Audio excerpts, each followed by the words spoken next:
Boa noite, pessoal. Tudo bem? Professor Sérgio, mais uma vez com vocês, para dar continuidade na nossa aula aí de saúde mental, tá bom? Na nossa aula passada, pessoal, a gente falou um pouquinho sobre o id, né? O ego e o superego.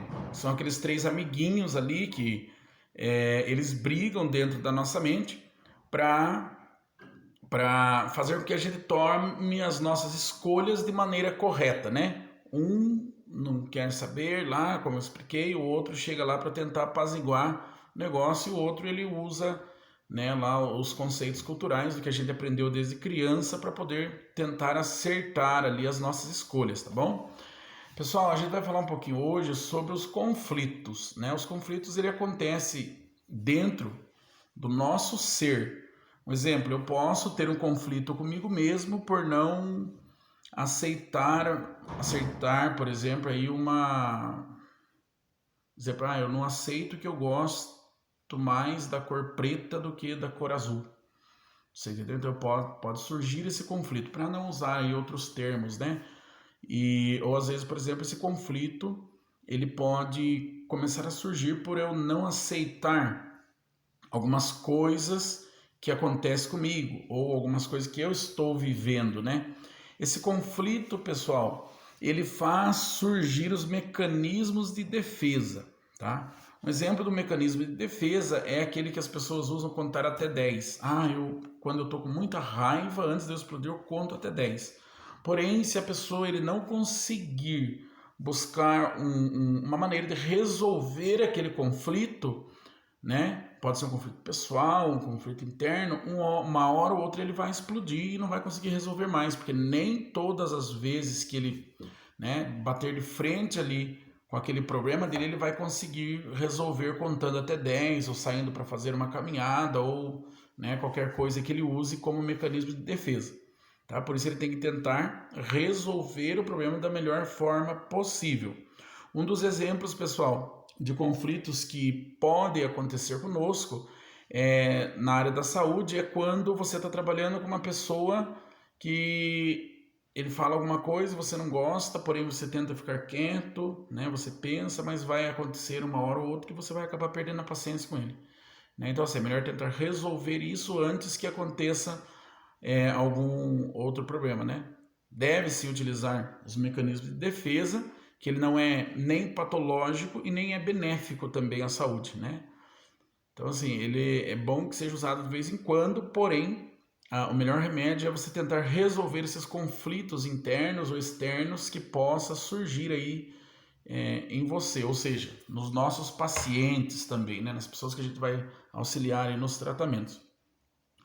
Pessoal, falar um pouquinho sobre ansiedade, né? O que é ansiedade? Ansiedade, pessoal, é quando você quer, deixa eu tentar explicar para você, quando você quer, parece que tentar apressar algo que é para acontecer amanhã, né? Ou você fica pensando demais, nossa, eu estou super ansioso e quando eu estou ansioso eu vou lá, eu como, quando eu estou ansioso eu vou lá, eu faço alguma coisa. A maioria das pessoas, né, que tem aí problemas de obesidade, já fala, é porque eu sou muito ansioso. Aí alguns médicos utilizam ansiolíticos, que são medicações para ansiedade, para tentar diminuir essa ansiedade aí e ver se consegue diminuir, né, ou seja, diminuir o apetite aí do nosso, meu mesmo, vou falar assim, né, nosso paciente, tá?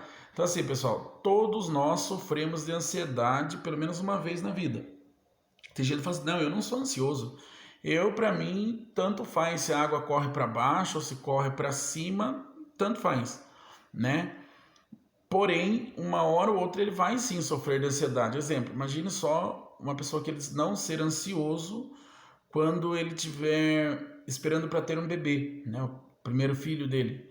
Ele vai ter ansiedade para que nasça logo, para saber se o parto vai correr tudo bem. Né? Uma pessoa que fala assim, não, mas eu não sou ansioso. Quando ele marca o casamento, garanto que pelo menos um dia antes do casamento dele, ele vai ter aquela ansiedade, aquela preocupação. Pessoal, a ansiedade, ela é boa e é ruim. Nossa, mas por que, professor, que a ansiedade é boa? A ansiedade, pessoal, ela só é boa, né, quando você utiliza ela para poder correr atrás dos seus objetivos ou para você tentar acertar aquilo que você quer fazer, né? Imagine só que eu esteja ansioso porque eu preciso emagrecer, né? Essa ansiedade, ela vai fazer com que eu tenha assim um pouco mais de energia, né? Lógico, se eu conseguir aí mesclar ela, né, com a vontade de resolver, né? Ela vai fazer com que eu tenha um pouco mais de energia para me iniciar uma dieta, por exemplo, academia para tentar emagrecer, né? Ou ganhar um dinheiro para poder pagar alguma coisa. São exemplos que eu estou utilizando, tá? A ansiedade, pessoal, ela pode também fazer com que a pessoa apresente vários sintomas, né, ruins. Um dos exemplos é dor no peito, né? Tem pessoas que são ansiosas demais que ele tem dor no peito, acho que está infartando, né? Outra coisa que pode aparecer também na pessoa que ele é ansioso, ele pode ter alergia. Você acredita que o ansioso ele pode desenvolver até algum tipo de alergia por causa da ansiedade? Você acredita?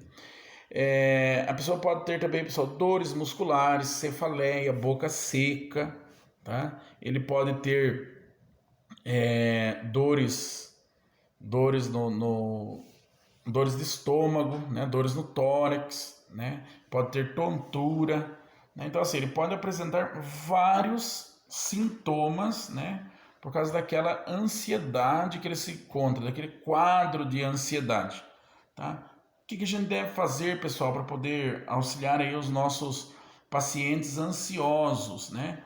A gente deve tentar oferecer para eles alguma terapia que faça com que a paciência deles seja aumentada, né? Tentando demonstrar para eles que você não consegue resolver nada na pressa, né? Que você tem que esperar o tempo de cada coisa.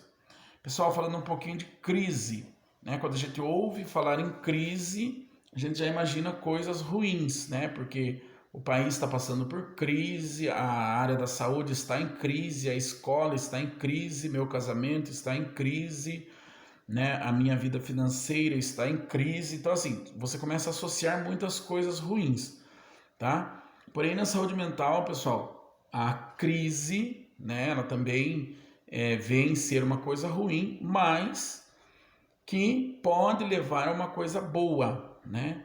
Existe o termo crise, ele foi utilizado ali pela psiquiatria no ano de 1963 por Kaplan e Lindemann, né? E depois foi utilizado por um outro estudioso chamado Erik Erikson. Ele usou para descrever as etapas da vida, né? Por exemplo, ele utilizou ali as crises evolutivas, começou a chamar de crises evolutivas, a passagem pela infância, a passagem pela adolescência, a passagem pela meia-idade, a passagem pela velhice, até chegar na morte, né? E começou também, ele também utilizou outro termo como crises acidentais. O que é uma crise acidental? Então, a crise evolutiva é a passagem, né, que a pessoa tem pela infância, para vocês não esquecer, da passagem que a pessoa tem pela infância, pela adolescência, pela vida adulta, pela velhice, até chegar na morte, né? Isso, crise da evolução. Já as crises acidentais são aquelas crises igual o país está passando agora, né? O preço das coisas estão elevado pela crise que ocorreu pelo caso aí do coronavírus, um exemplo, né? Então vamos supor, a pessoa ele não está esperando e amanhã ou depois a moça chega lá e aparece gestante, né? Então ela pode entrar em crise porque ela, né, não estava esperando aquilo ali, foi uma crise acidental. Outro exemplo também, que é bastante comum, utilizado aí em saúde mental, é quando se fala aquele paciente ele está em crise, né? Ou seja, o quadro clínico dele deu uma piora, né? Porém, pessoal, por que a crise ela tem a parte ruim? Porque a pessoa sofre com ela. Quando você fala de crise, é alguma coisa muito ruim. Porém, quando existe uma crise, sempre vai acontecer algo para que você supere aquela crise, né? Exemplo, eu estou numa crise financeira, para mim sair da crise, eu preciso tentar trabalhar mais para conseguir mais dinheiro, né? Ou fazer alguma coisa, um negócio, qualquer coisa aí para me conseguir uma quantia de dinheiro a mais para me sair da crise, né? Às vezes, por exemplo, eu estou numa crise de tristeza, eu preciso procurar fazer alguma coisa que me traga alegria para me sair daquela crise de tristeza, tá? Pessoal, vai ser bastante comum o técnico de enfermagem encontrar pacientes em crise, tá? Porém, assim, eu quero que vocês não esqueçam que nunca a gente deve chegar no paciente que esteja em crise. O técnico de enfermagem, por que eu digo técnico? Porque ele tem um contato maior com o paciente. E por esse contato maior que ele tem com esse paciente, às vezes o paciente ele se abre mais com ele. Né? Na área da saúde aí mental, o paciente ele vai se abrir mais com o técnico porque ele vai ter um contato de mais tempo, né, com esse paciente. Porém, pessoal, a gente tem que tomar cuidado para começar a avaliar a crise dessas pessoas e comparar o sofrimento dessa pessoa com o nosso. Exemplo, você vê lá uma pessoa, ele está chorando demais porque ele está numa crise de choro porque alguém falou para ele que ele é esquizofrênico. Tá? Então, assim, não adianta você chegar e falar, não, viu, isso aí é só uma crise, você já vai passar já, calma, que não sei o que, viu? Eu entendo que está passando. O que acontece? Cada pessoa ele tem um nível de avaliação ali, ou de sentimento, né, do que acontece com ele. Né? Então, assim, eu não posso chegar e falar para esse paciente, não, viu, é só uma crise, logo vai passar. E às vezes, por exemplo, para ele ser chamado, né, ser chamado de louco, de esquizofrênico, é algo muito terrível. Né? Então, assim, o que eu tenho que fazer? O que nós, profissionais da área de saúde, né, profissionais da área da enfermagem, devem fazer? É abraçar aquele paciente. Falar para ele, não, entendo o seu sofrimento, né? Não na proporção que você está sofrendo, porque cada pessoa tem uma proporção, né? Um exemplo, para cada pessoa, para cada pessoa tem um nível de dor, um exemplo, né? Então, nas crises é igual. Eu tenho que apoiá-lo, né? Abraçá-lo e falar para ele, ó, eu tô aqui no que eu puder te ajudar, né? Porém, não devo ficar ali comparando falando para, não, já passa já, é só uma crise, que não sei o que, é só uma crisinha de dor, já vai passar, né? Ou seja, a gente tem que ter tem que ter esse cuidado, tá bom? Pessoal, fala um pouquinho também aqui sobre o estresse, né? O estresse, pessoal, hoje em dia é comum, né? Todas as pessoas, pelo fato de se encontrarem tão ocupados, atarefados, acabam se sentindo estressados, né? Ou seja, eles começam a buscar coisas demais na sua vida, né? E aí o seu corpo, a sua saúde mental começa a não conseguir segurar tudo aquilo, né? E aí ele começa um sofrimento, né? Por esse motivo e começa a ficar estressado, fica bravo, passa aí por dificuldades, né? Algumas doenças podem surgir também através do estresse. Quais doenças, pessoal, comum que pode surgir através do estresse? Inclusive infarto, né? A pessoa pode ter angina de peito. O que é uma angina de peito? A pessoa que tem uma dor aí no coração muito forte, né? Às vezes pode ser por quadros de estresse, né? E outras patologias que podem acontecer, né? Pelo motivo do estresse, né? Hoje em dia a pessoa fica estressada porque ele vai na fila de um banco, fica lá 4, 5 horas esperando. Ele fica estressado porque ele pega trânsito na rua, ele fica estressado porque o dinheiro que ele ganha não dá para pagar as contas.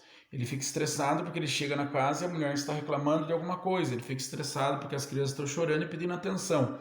Ele fica estressado porque ele tem algum serviço que ele precisa fazer e ele não consegue. Né? Ele fica estressado porque o time que ele torce perdeu. A mulher ela fica estressada, né? Porque ela queria arrumar a casa e não conseguiu. Ela fica estressada porque ela queria comprar um sapato novo e o dinheiro não deu, né? Porém, assim, pessoal, o estresse, né, nós devemos entender ele como parte já da vivência do ser humano, né? Quase todas as pessoas eles sofrem aí o estresse, né? O estresse diário, o estresse da vida, muita informação, muitos sofrimentos, né? Aí vem trazendo esse estresse. Porém, o estresse, pessoal, ele deve ser entendido de uma forma que ele possa surgir e que também possa desaparecer. Como? Através de terapias, né?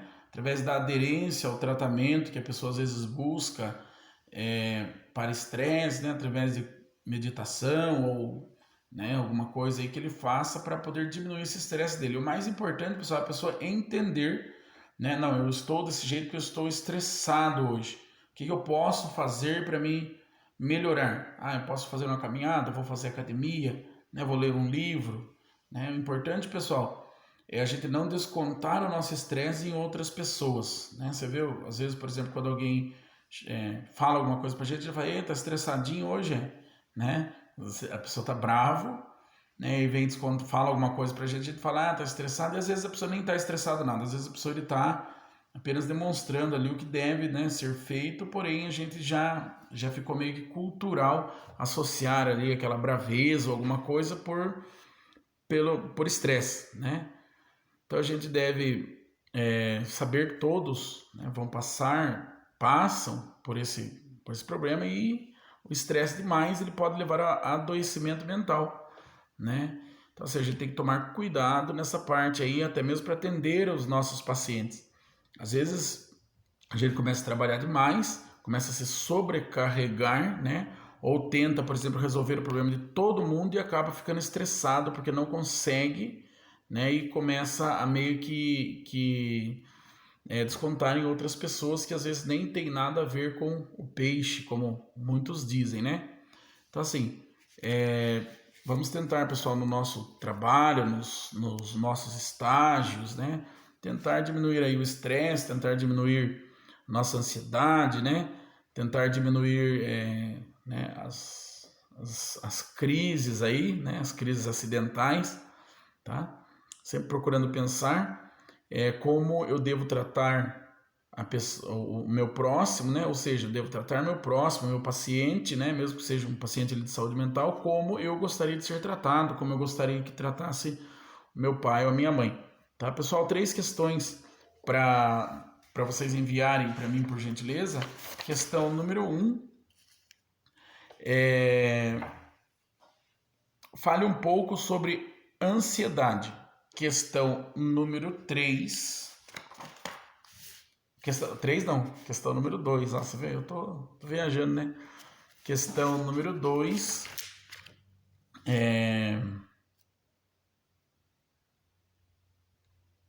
Questão número 2. Fale um pouco sobre as crises acidentais. Ou seja, as crises que acontecem no dia a dia.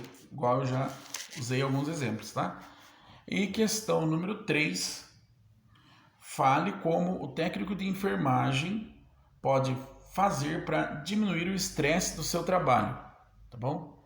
Então, pessoal, essa questão número 3, ela é meio pessoal, né? Então, cada um, lógico, ele age de uma maneira, né? Porém, eu acho que cada um pode ter aí uma ideia do que deve fazer para tentar diminuir o estresse diário. Exemplo, fazer a divisão correta dos trabalhos, né? Auxiliar o colega, tentar fazer só aquilo que lhe foi delegado, né, para que não surja aí um estresse, né, um problema maior, tá bom? Pessoal, então a nossa aula de hoje é essa, tá? Para próxima semana a gente vai dando continuidade aí nas aulas de saúde mental, tá? Boa noite, pessoal. Fique com Deus.